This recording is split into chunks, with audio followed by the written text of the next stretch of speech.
In your health headlines, summer, of course, is around the corner, which means shorts weather and swimsuit season is basically here. And no one likes those unsightly spider veins or bulging discolored ones either.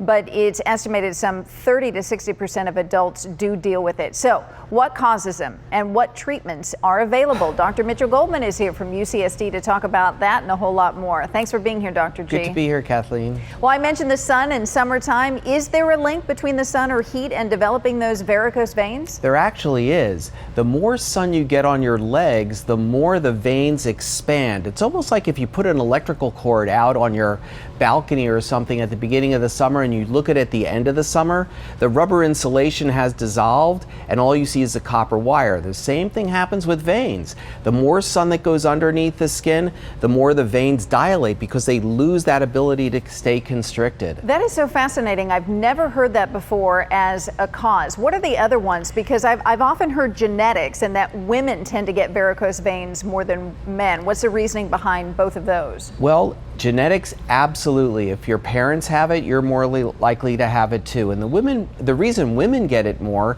is hormones and pregnancy. And so when you're pregnant, you've got a lot more blood going through your system, the veins dilate.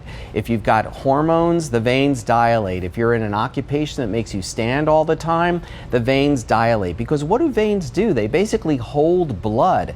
And so there's so many things. It's like the straw that breaks the camel's back. The more of these things that you have, the more likely you are to get veins. Well, so then prevention is always key. Varicose veins don't seem to be any different. What can you do to help them if you have them or prevent them altogether? Well, the most important thing is walking. The more walking you do, the better. Also, graduated support stockings that fit properly. They'll actually help you pump the blood back to the heart. And then there are a number of treatments that we can do that are listed here.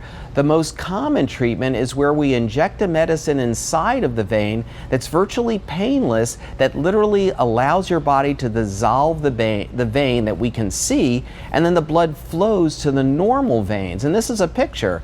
And so you can see that the results are pretty darn good. And this is just one treatment.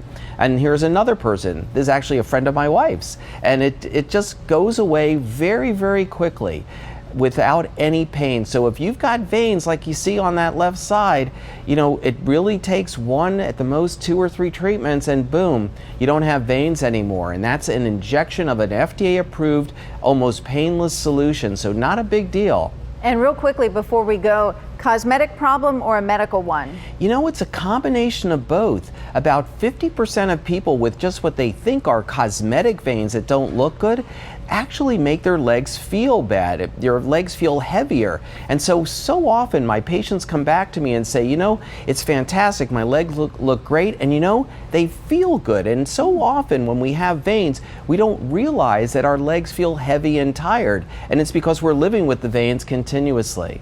All right, some very good information there, Dr. G. Thank you. Always good to be here.